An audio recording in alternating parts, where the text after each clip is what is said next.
My name is Manu Singhal and I am second year medical student in Jonalta School of Medicine. So today I am going to check your heart sound or cardiovascular activity. So firstly I reconfirm your name and age. So what's your name? My name is Kasish Mahavar and my age is 19. Okay. So do you feel any chest pain or tightness over your chest? No, Okay. Do you have any headache or any other symptoms related to the heart, which is pain over there? no. Okay. So let's start. During asking patient name, we also need to observe the patient regarding patient color, respiratory rate, level of anxiety, and also ask the patient about common or concerning symptoms like shortness of breath, etc. Now, for oscillation point along the sternomastoid muscle between the clavicle and the angle of the jaw or just posterior to the sternomastoid.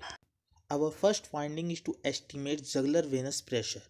Jugular venous pressure is a measurement of the highest oscillation point or meniscus of the jugular venous pulsation.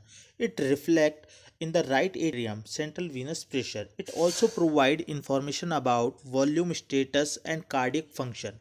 Internal jugular pulsation have a soft, undulating quality, usually with 3 elevation per heartbeat, 2 of which are visible or 2 are troughs, where carotid pulse has more vigorous thrust with a single outward component.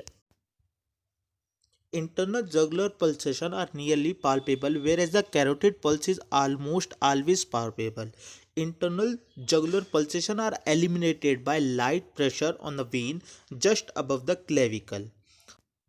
To measure the oscillation point of pulsation in right internal jugular vein using by extend an elongated rectangular object such as by 3 by 5 card from meniscus point of pulsation while extending a centimeter ruler vertically from the sternal angle, making the right angle.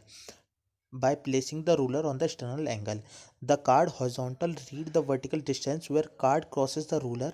This measurement identifies the jugular venous pressure or JVP, the vertical distance in centimeter above the sternal angle. Venous pressure elevated the normal when it measure at greater than 3 or 4 centimeter above the sternal angle with the bed elevated to 30 degree.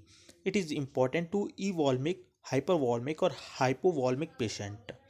So be sure while measuring that JVP, you need to perpendicular angle with the scale or with the marker. For measuring the carotid pulse, which is more vigorous thrust with single outward component, and carotid pulse is almost always palpable. Carotid pulse is not eliminated by the pressure. It is the level of IJP changes with position in the evolmic patient. The level of next drop. Carotid pulse provide valuable information about valvular heart disease and is especially useful for detecting aortic stenosis or aortic insufficiency. For assessment, palpation and auscultation during inspection both arteries, then compare, and important thing is to remember not to press both carotid artery at once since syncope may ensue. For auscultating the carotid pulse, we used a diaphragm of the stethoscope. Some examiner also use the bell of the stethoscope. And during examine, you ask to patient to hold the breath for a moment. So the breath sound do not obscure the sound of turbulent flow. So now turn to the cardiac examination. During systole, the left ventricle apex typically generates a brief tapping apical impulse, usually found in the left fifth interspace, about 7 to 9 cm from the mid-sternal line. Examination of heart consists of inspection, palpation, and auscultation. For examination, start with inspection and palpation. The patient remain to supine with upper body raised to 30 degree. During inspection, the anterior chest note for any heaves or lifts. None are observed here. Careful inspection may reveal the location of apical impulse.